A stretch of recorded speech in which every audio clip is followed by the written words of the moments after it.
안녕하세요. 오늘도 사연 살롱을 찾아주셔서 감사합니다. 여성의 변신은 무죄라는 화장품 광고 카피 문구를 기억하시나요?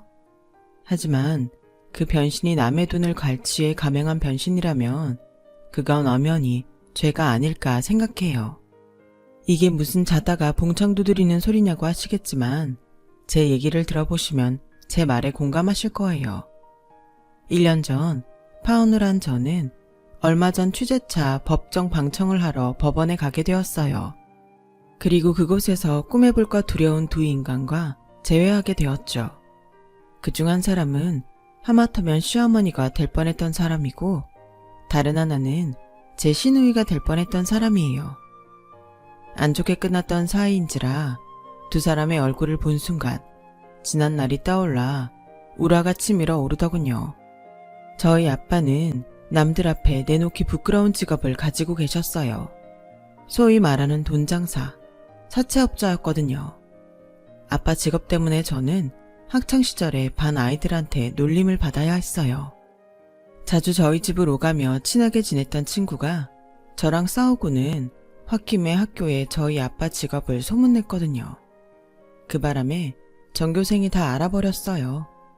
일이 커지자 친구는 저희 집에 찾아와선 울면서 미안하다고 사과했지만 이미 퍼진 소문은 주워 담을 수 없었죠. 이후 친구와도 관계가 소원해지고 결국 왕따 아닌 왕따가 되었어요. 정확히 말하자면 제가 스스로 아이들과 거리를 두게 된 거였지만요. 그래서 학창시절 사진이 없어요. 사진이라곤 졸업사진이 고작이에요. 비록 직업이 떳떳하지는 못했지만 아빠는 돈을 꽤 버셨어요. 그래서 그 덕에 저희 식구들은 돈 걱정 없이 살 수 있었죠. 대학에 가면 과거를 지우고 살 수 있다 생각한 저는 성적을 올리는 데 열중했고 결국 꿈을 이루게 되었어요. 수능 성적이 잘 나와서 꽤 인지도 있는 인서울대학에 들어갈 수 있었거든요. 똑같은 교복을 입고 한 교실에 앉아서 같은 선생님 반에서 매년을 보내야 했던 고교 시절과 달리 대학은 같은 과 친구라도 졸업하는 그날까지 말 한마디 섞지 않고 살 수 있잖아요. 과 동기들한테 저에 대해 세세한 것까지 말하지 않아도 되고요. 저는 그게 그렇게 좋더라고요. 내 입으로 말하지 않은 이상 아무도 저희 아빠 직업이나 제 과거에 대해 모를 테니까요. 그렇게 저는 제2의 인생을 사는 기분으로 대학생활을 만끽했어요. 마음이 편해지니 성적도 잘 나오고 덕분에 취업 준비를 할 때도 덕을 많이 보게 되었죠. 남들 하는 만큼 자격증도 따고 영어 성적도 올리며 졸업하기 전까지 차곡차곡 스펙을 쌓아갔어요. 번듯한 직장에 들어가 아빠처럼 손가락질을 받고 살지 않으려고요. 4년 내내 노력한 끝에 저는 결국 평소 제가 원했던 회사에 들어가게 되었어요. 그렇게 앞으로 내 인생엔 행복만 가득할 줄 알았는데 생각지 못한 곳에서 제 과거를 들키고 말았지 뭐예요. 갓 입사한 신입신분으로 사수와 함께 거래처 사람들과 미팅을 하게 됐는데 하필 그곳에서 저와 한 동네에 사는 동창을 만나게 된 거예요. 동창의 부모님은 동네에서 식당을 하시는데 저희 아빠 회사에서 종종 돈을 빌려 쓰는 편이라 저희 집에 대해 잘 알고 있었어요. 저로서는 정말 불편한 상대였죠. 혹시라도 그 친구가 저희 집에 대해 소문을 내면 어쩌나 걱정됐거든요.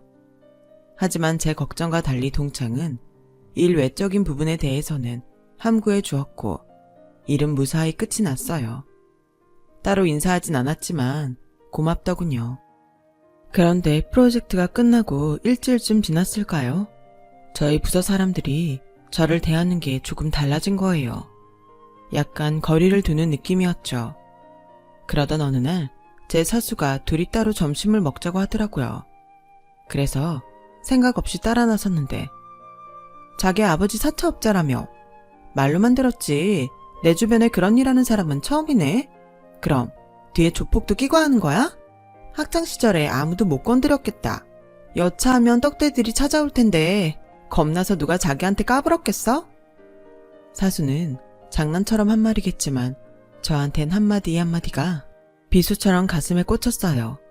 그래서 어떻게 알았냐고 물었더니 거래처 사람들 만났다가 그쪽 사람들이 그 얘기를 하더라고 하더군요.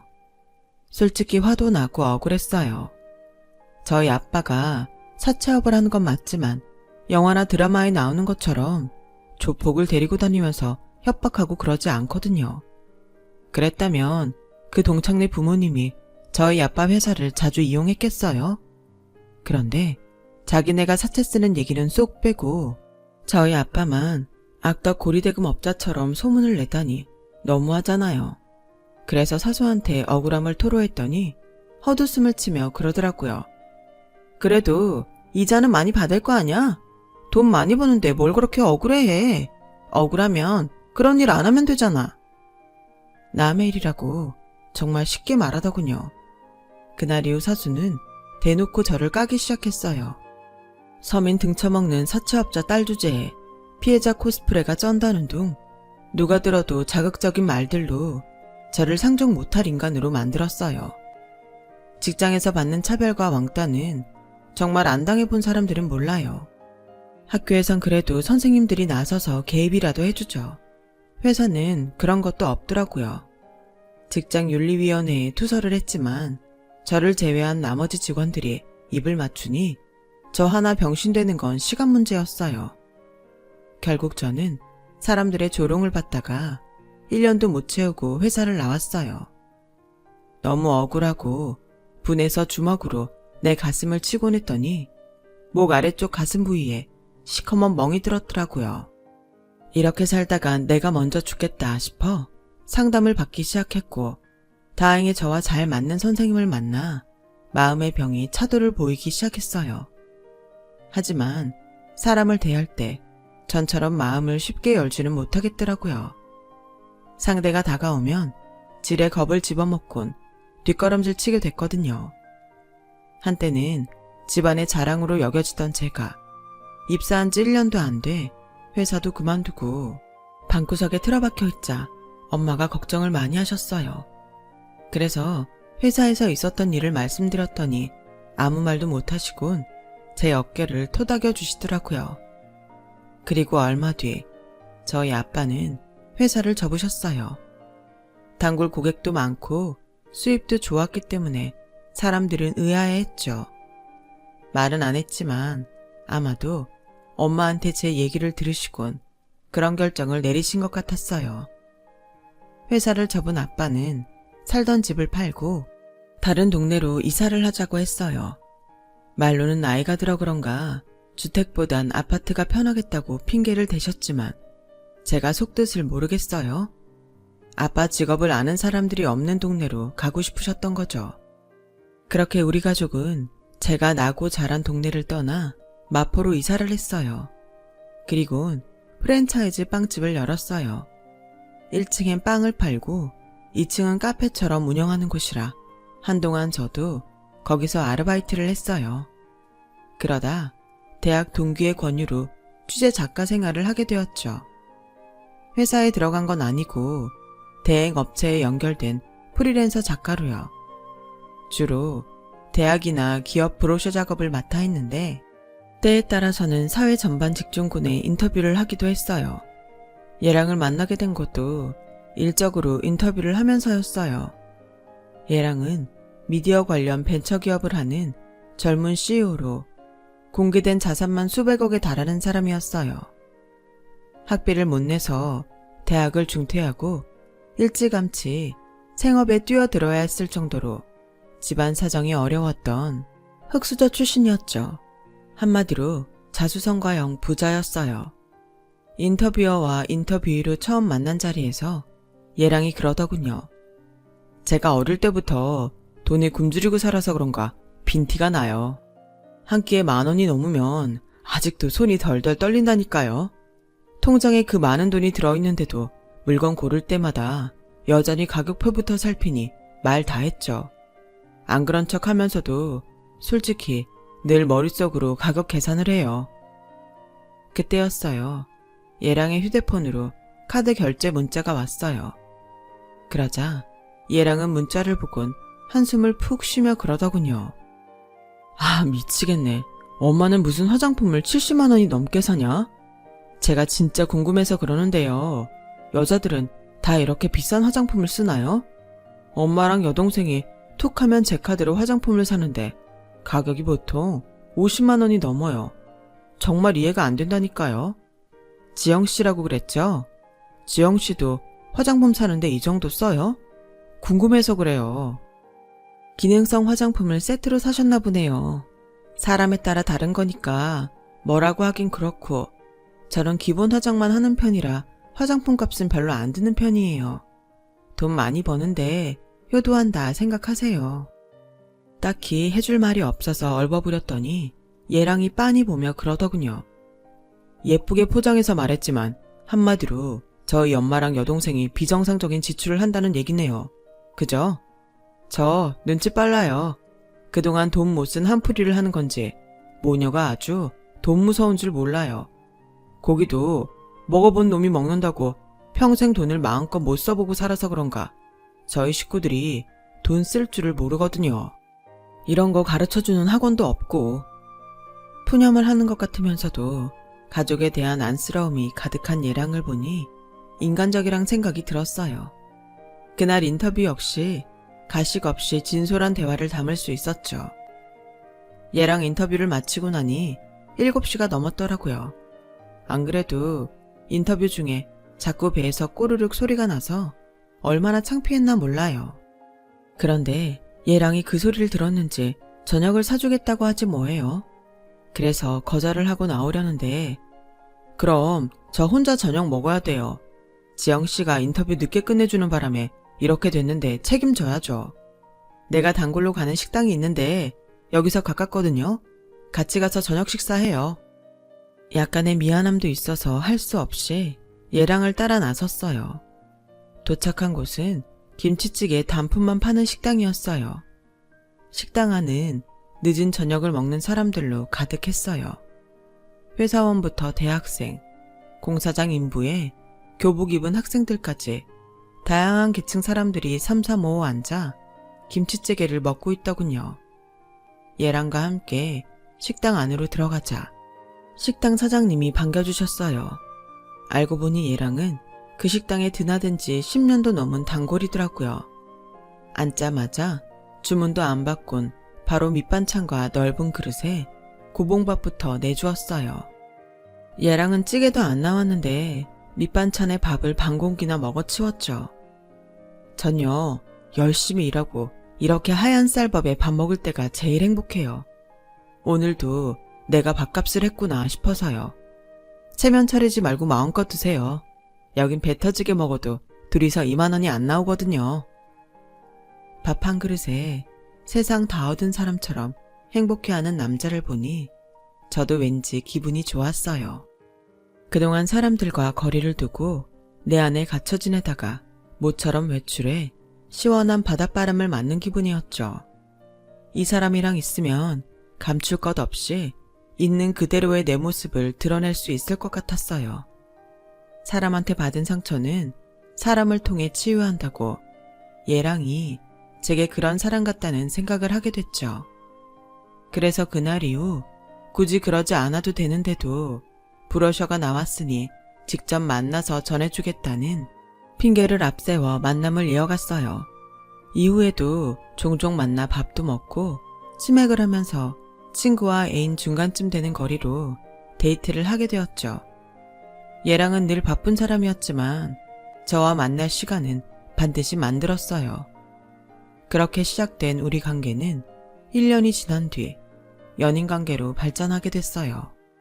저는 프리랜서 취재 작가라 시간의 구애를 덜 받는 사람이었지만 얘랑은 늘 시간에 쫓기는 사람이라 남들처럼 데이트 한번 마음 놓고 할 수 없는 게 흠이라면 흠이었죠.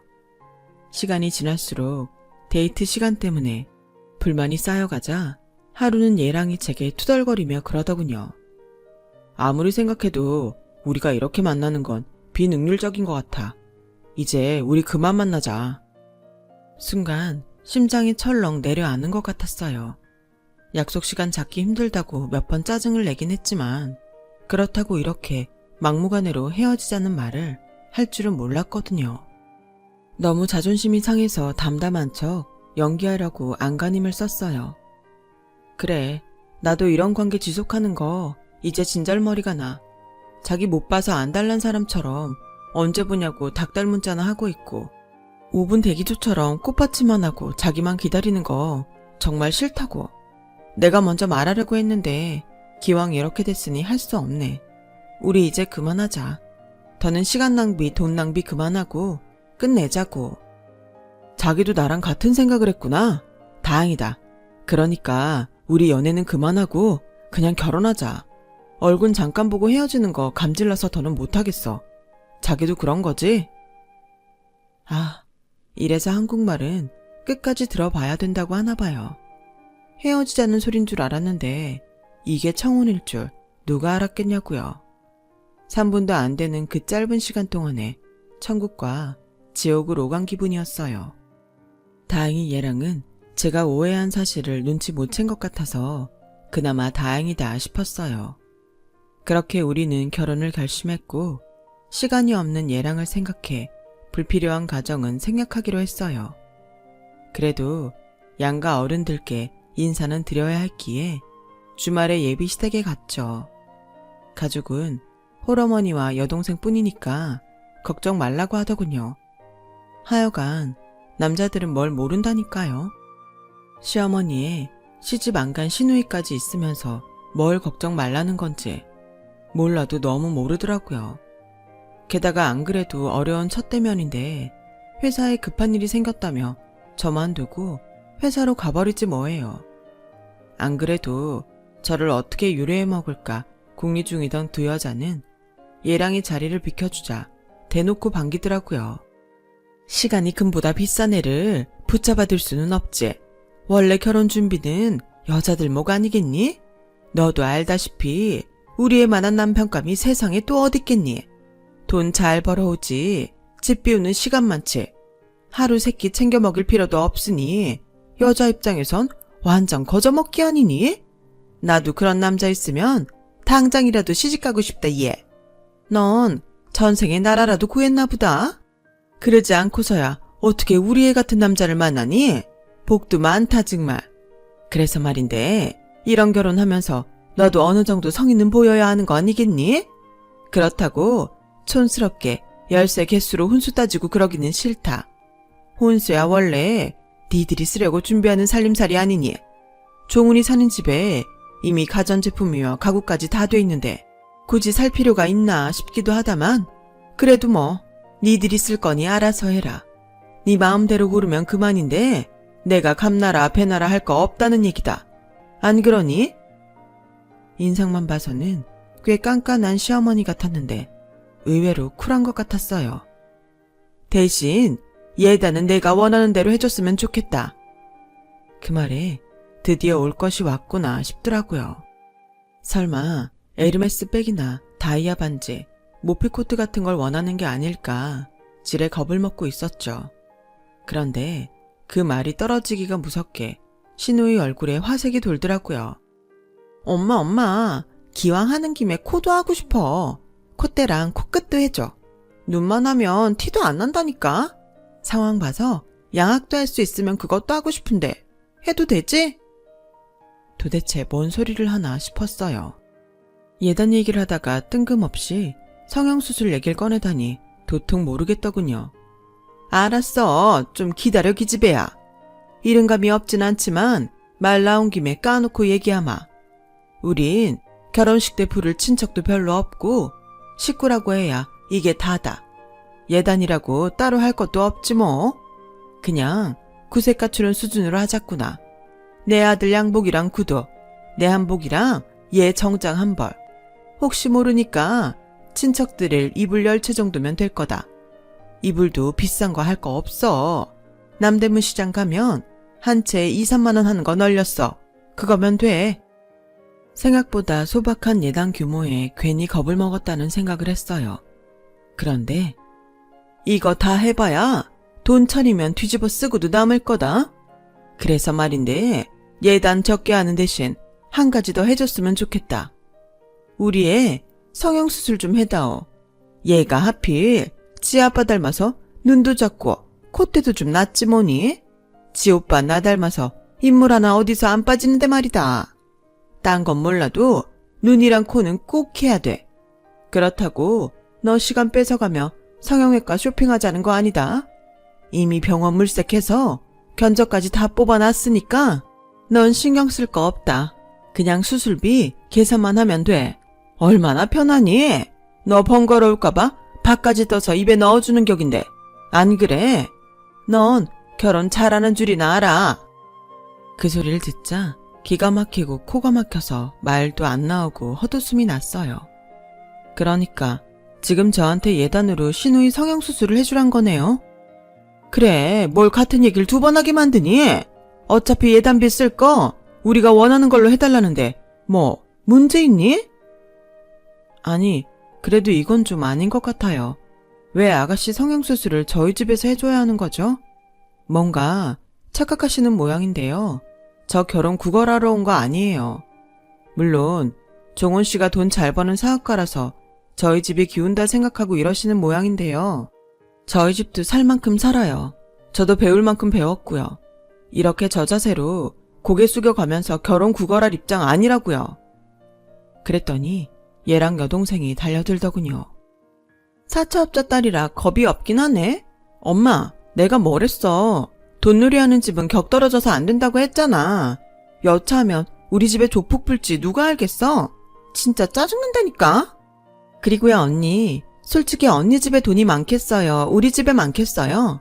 언니네 아빠 사채업 손 떼고 동네서 빵집 한다면서요. 연매출이 1억 원 돼요? 안 되죠?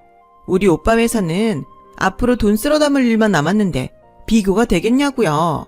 고생은 우리 식구가 다 하고 언니는 손 하나 안 대고 수백억 자산가 남편 그늘에서 살게 됐는데 이깟게 뭐라고 산통을 깨려는 건지 모르겠네요.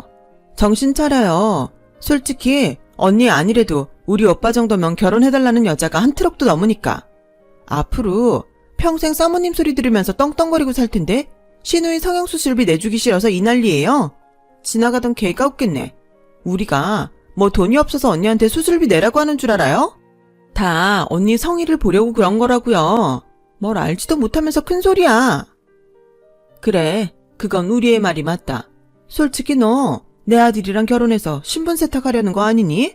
그럼 그에 상응하는 대가는 치러야지. 어디서 맨입으로 먹을 생각을 해? 아주 날강도가 따로 없잖아. 정 못하겠다면 됐다. 네 목 네가 차는데 뭐라 하겠니?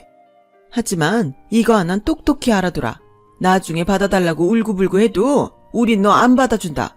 이 정도도 못하겠다는 애 나도 며느리로 들을 생각 없단 얘기야. 모녀가 아주 북치고 장구치고 난리를 치더라고요. 그래서 더는 말 않고 그 집을 나왔어요. 그리곤 얘랑한테 전화해 그날 있었던 일을 모조리 전했어요. 얘랑도 저처럼 황당해할 줄 알았죠. 그런데 짜증을 확 내며 그러더군요. 아, 도대체 여자들은 왜 그래? 그게 싸울 일이 되냐고. 기집애는 멀쩡한 얼굴을 왜 뜯겠다고 난리를 쳐서 그런데? 그리고 자기도 그래. 그런 일은 자기 손에서 해결하면 안 돼? 수술을 해주든 아님 수술해달란 말도 못하게 잡아버리든 제발 좀 자기가 알아서 처리해. 난 지금 회사 일로도 머리가 터질 지경이란 말이야. 아, 이렇게 신경 쓰게 될 줄 알았으면 결혼 같은 건 안 하는 건데. 얘랑의 그 한마디에 그동안 쌓였던 신뢰가 한순간에 무너졌어요. 내가 오늘 뭐하러 정신 나간 두 여자랑 기싸움을 했나 싶더군요. 암튼 난 수술을 하든 어쩌든 관심 없으니까 자기가 알아서 해. 나 지금 바쁘니까 자꾸 전화하지 말고. 얘랑은 말도 안 되는 자기네 식구들 행동을 미안해하기는커녕 별거 아니란 듯이 전화를 끊었어요.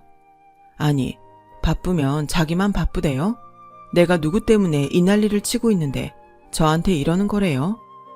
그런데 그때 모르는 번호로 전화가 왔어요. 받아보니 예비 신우이더군요. 아까는 경황이 없어서 말을 못했는데 자기 오빠한테는 오늘 일을 비밀로 해달라더군요. 그래서 이미 말했다고 했더니 갑자기 쌍욕을 하는 거예요. 순간 녹취를 해야겠다 싶어서 휴대폰 녹음 버튼을 눌렀어요. 정말 입에 담기 힘든 욕설을 내뱉던 예비 시누이에 이어 옆에서 참견하던 예비 시어머니까지 합세해 협박에 가까운 말들을 쏟아냈어요. 그래서 이거 녹취 중이고 나중에 이런 식으로 나오면 법정 싸움도 불사하겠다고 했더니 바로 끊더군요. 마른 하늘에 날벼락 떨어진 것처럼 핑크빛으로 물들어 있는 줄 알았던 제 인생에 그렇게 먹구름이 몰렸어요. 이후 예비 시어머니와 예비 시누이는 저희 아빠 가게까지 찾아와 난동을 부려댔고 그럴 때마다 얘랑은 바쁘단 핑계로 일관했어요. 그래서 참다 못한 저는 파혼을 선언하고 두 여자한테 영업방해와 파혼에 이르게 한 죄를 물어 위자료 청구를 하겠다고 했어요. 그러자 모녀가 전단까지 만들어 저희 아빠의 전직을 들먹이며 과도한 이자와 도를 넘은 추심으로 가정이 파기된 사람이 한둘이 아니라며 허위사실 유포까지 하고 나섰어요. 참다 못한 아빠가 변호사를 선임해 법정 대응에 나섰고 결국 얘랑의 법무팀에서 합의하자고 왔더군요. 재발방지 약속과 영업방해, 허위사실 유포에 따른 피해 보상 등 그에 상응하는 위자료를 지급받고 소송을 취하해 주기로 했어요. 그렇게 저는 파혼을 하게 된 거예요. 파혼에 이르기까지 몇 달 동안 하도 두 여자한테 시달려서 그동안 얘랑과 만나면서 보냈던 행복한 시간들이 하나도 기억 안 날 정도로 싹 지워져서 오히려 헤어질 땐 후련하더군요. 그렇게 파혼 후 1년이 지났어요. 저는 여전히 취재작가 생활을 하며 살고 있었죠. 마침 법원 취재가 필요해서 인근 법원에 취재차 방문했는데 글쎄 법원 입구에서 웬 여자 둘이 머리채를 잡고 싸우고 있지 뭐예요. 구경꾼 중 한 사람한테 무슨 일이냐고 물었더니 아들 회사 법인카드로 모녀가 성형수술을 했는데 아들이 그걸 알고 회사 법무팀을 통해 엄마랑 여동생한테 소송을 걸었다는 거예요. 그랬더니 모녀가 서로 죄를 미루면서 저렇게 개싸움을 벌이고 있다네요. 하는 행동이 누굴 참 닮았다 했는데 그때였어요. 엄마한테 머리채를 잡혀있던 딸이 고개를 제 쪽으로 돌렸는데 맙소사 파혼한 얘랑의 여동생이지 뭐예요. 얘랑 여동생은 저랑 눈이 마주치자 얼른 고개를 돌려버렸어요. 그리곤 지 엄마한테 뭐라고 속삭이자 기겁을 한 얘랑 엄마가 얼굴을 가리곤 후다닥 도망을 치더군요. 업계 사람들한테 들어보니 얘랑은 저랑 파혼한 뒤로 두 모녀와 연을 끊고 살고 있다더군요. 돈줄이 끊긴 모녀는 잘난 아들을 내세워 주변에서 돈도 빌려 쓰고 회사로 찾아가 법인카드까지 훔쳐쓰다가 결국 법정까지 오게 된 거였죠. 그 얘기를 들으니 진작 그 집과 연을 끊길 잘했다 싶었어요. 미리 화를 예방한 셈이니까요. 타인의 돈으로 자신의 이익을 당연한 듯 챙기려는 사람들은 분명히 대가를 치르게 마련이니까요. 어쩌면 가졌을 수도 있는 일말의 미련까지 하나도 없게 만들어져서 한편으로는 고마운 모녀네요. 많은 생각을 하게 하는 사람들이었습니다. 좋은 마음으로 살아가다 보면 결국 좋은 사람들을 알아보고 만나고 살아갈 수 있겠죠. 지금까지 제 사연을 들어주셔서 감사합니다. 여러분의 곁에 소중한 인연들이 삶을 풍요롭게 하길 바랍니다. 여러분, 사연 댓글에 응원과 현명한 조언 부탁드려요. 좋아요와 구독은 저에게 큰 힘이 됩니다. 오늘도 좋은 일 가득하세요.